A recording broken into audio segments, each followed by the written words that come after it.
Welcome you all to UPSC topic discussion. आज का हमारा टॉपिक है cyber security and disinformation attacks.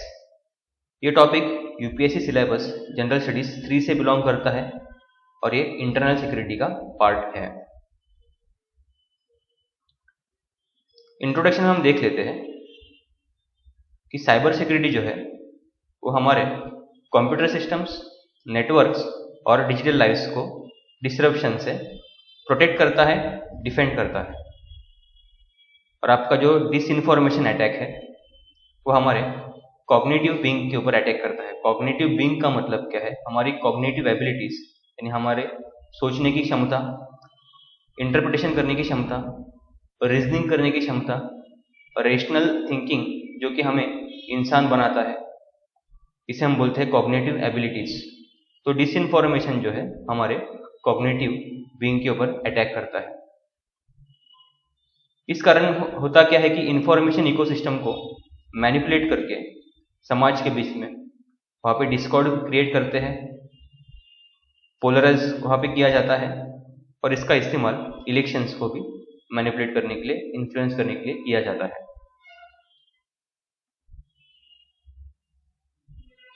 अभी cyber security and disinformation attacks, इसमें हम देखते हैं कि जो भी नॉन स्टेट या फिर स्टेट एक्टर्स जो होते हैं वो साइबर अटैक्स करते हैं किसी भी दूसरे कंट्री के क्रिटिकल इंफ्रास्ट्रक्चर के ऊपर जो कि नेशनली इंपॉर्टेंट होता है।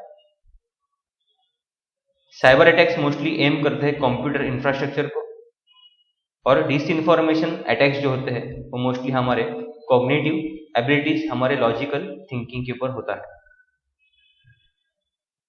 साइबर सिक्योरिटी अटैक्स को एग्जीक्यूट किया जाता है मालवेयर, वायरसेस, ट्रोजन्स और बॉटनेट्स के इस्तेमाल के द्वारा। और डिसइंफॉर्मेशन अटैक्स को एग्जीक्यूट करते हैं किसी भी इंफॉर्मेशन को मैनिपुलेट करके, उसे गलत कंटेक्स्ट में दिखा के, फेक इंफॉर्मेशन स्प्रेड करके।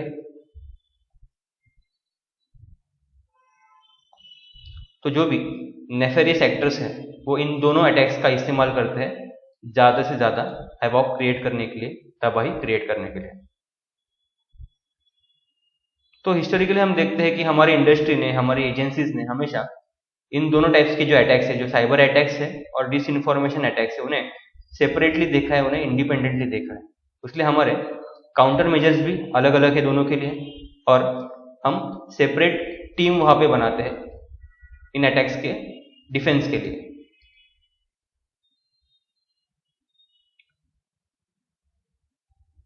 तो हमें यह भी दिखाई देता है कि हमारे जो साइबर टीम्स है उनके बीच में कोऑर्डिनेशन नहीं होता, जिसका इस्तेमाल, जिसका जो फायदा है वो मैलिशियस एक्टर्स करते हैं। एग्जाम्पल के तौर पे अगर हम देखें तो कोविड-19 के समय में डिसइंफॉर्मेशन स्प्रेड की गई थी मास्क के खिलाफ। जो भी आपके कन्वेंशनल मेडिकल सिस्टम्स है, जो भी क्योर्स है, उसके खिलाफ अल्टरनेटिव क्योर्स वहाँ पे दिए गए थे जो कि हेल्थ के लिए वहाँ पे फायदेमंद नहीं थे। और वैक्सीन के खिलाफ वहाँ पे मिस इन्फॉर्मेशन स्प्रेड की गई थी।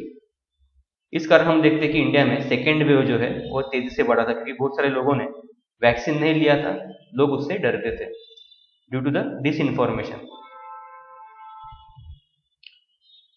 तो हमारे पॉलिसी मेकर्स के सामने, हमारे रेगुलेटर्स के सामने एक पॉलिसी चैलेंज है कि हम फ्रीडम ऑफ स्पीच और डेंजर्स ऑफ डिसइंफॉर्मेशन के बीच में बैलेंस कैसे क्रिएट करें।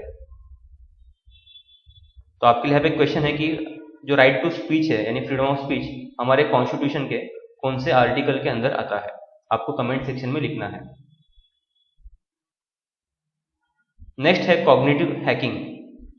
इस टर्म का मतलब है कि डिसइंफॉर्मेशन का इस्तेमाल करके, थ्रेट का इस्तेमाल करके कॉग्निटिव एबिलिटीज के ऊपर अटैक करना, उसे हम बोलते हैं कॉग्निटिव हैकिंग। इसमें क्या होता है कि कोई भी टारगेट ऑडियंस है उनके थॉट्स और एक्शंस को मैनिपुलेट किया जाता है और हमारी सोसाइटी में डिसहार्मनी, जो भी भाईचारा है, उसे डिस्टर्ब किया जाता है।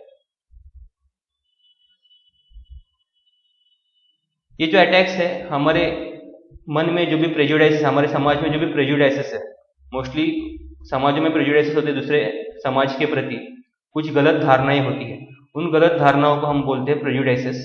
और इनको परपेचुएट करता है, इनको स्ट्रेंथन करता है कॉग्निटिव अटैक्स। और लोगों की रियलिटी परसीव करने के लिए जो एबिलिटी है, यानी जो सच्चाई पहचानने की जो एबिलिटी है, उसे मैनिपुलेट करता है ये अटैक। एग्जाम्पल के तौर पे अगर हम देखें तो 2020 में जो यूएस प्रेसिडेंशियल इलेक्शन हुए थे, जो डोनाल्ड ट्रंप के वहां पे हार हुई थी और जो बाइडेन वहां पे जीते थे, तो एक मिस इन्फॉर्मेशन को स्प्रेड किया गया कि जो इलेक्शन से उसमें फ्रॉड हुए हैं। उस कारण यूएस कैपिटल में राइट्स हुए थे।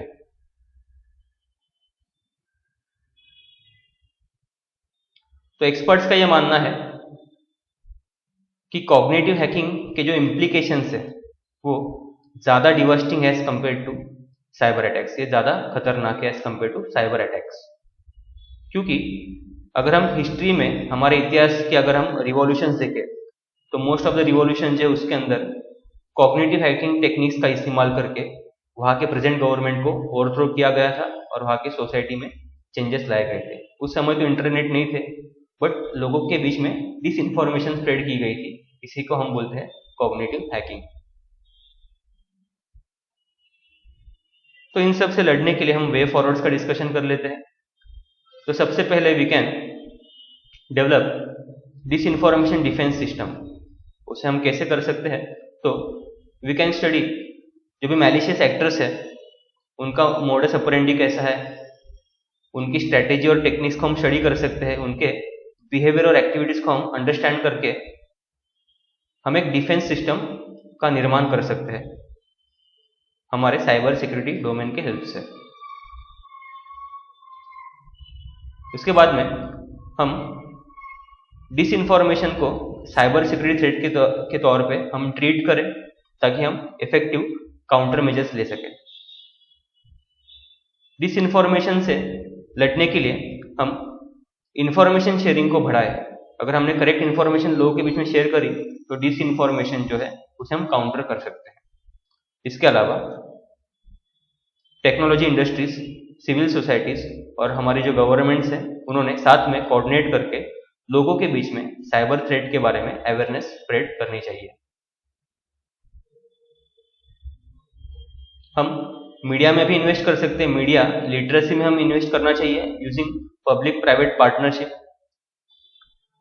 और इसके अलावा हम साइबर सिक्योरिटी को एज एन स्पेशल डिसिप्लिन, यानी हम एक अलग से सब्जेक्ट के तौर पे ट्रीट करना चाहिए यूनिवर्सिटी एजुकेशन के अंदर। इस कारण स्टूडेंट्स के बीच में अवेयरनेस फैलेगी और समाज के बीच में भी अवेयरनेस फैलेगी।